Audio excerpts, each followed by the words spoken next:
Students and welcome to this math session. इससे पिछले session में हमने सीखा कैसे हम कंस्ट्रक्ट करते हैं सिमिलर ट्राइंगल्स को जहां पर स्केल फैक्टर होता है लेस देन 1, यानी कि बनने वाला ट्राइंगल गिवन ट्राइंगल से छोटा होता है।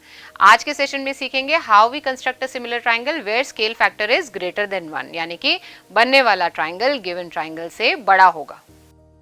चलिए इसे एक एग्जाम्पल से समझते हैं। Now draw a triangle ABC where BC is 7 cm, angle B is 45 degrees and angle A is 105 degrees. Now you have to construct a similar triangle to this triangle and 5/3 of its corresponding sides. तो बताइए कैसे करेंगे। सबसे पहले तो original triangle ABC बना लेते हैं। उसे बनाने के लिए BC आप 7 सेंटीमीटर ड्रॉ करेंगे। अब बेस एंगल्स गिवन नहीं है, एंगल B तो गिवन है 45 degrees but we don't have angle C, but we have angle A। तो एंगल A और एंगल B को ऐड करके 180 से माइनस कर लेंगे। So here we get angle C as 30 degrees, angle B as 45 degrees which is given to us, and we will construct a triangle like this. Okay, now you have to use compass for constructing these angles 30 degree and 45 degree. तो इस तरीके से हमारे पास original triangle ABC आ गया। Now we have to construct a triangle which is similar to triangle ABC and 5/3 times of it. तो हमने अपने पिछले सेशंस में सीखा है कैसे एक लाइन सेगमेंट को एक गिवन रेशो में हम डिवाइड करते हैं।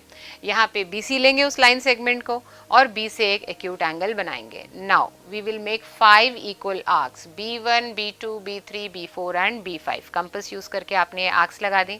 Now next step would be to join B3 arc with C। ये BC लाइन को आप थोड़ा सा एक्सटेंड कर लीजिए राइट साइड पे।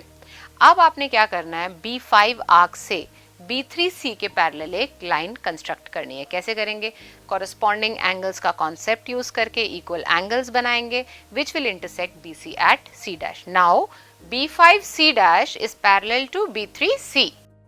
अब देखिए BC डैश और BC का रेशो क्या है, it is 5:3। Again we'll do a construction of a parallel line from C dash and now the line will be parallel to CA। तो वही इक्वल एंगल्स हम कॉरस्पॉन्डिंग एंगल्स को equal करके C dash से एक line बनाएंगे। AB को आप एक्सटेंड कर लीजिएगा, it will meet AB at A dash. Now A dash B C dash is the triangle which is similar to the given triangle ABC and its sides are 5/3 of triangle ABC. So let's justify our construction now.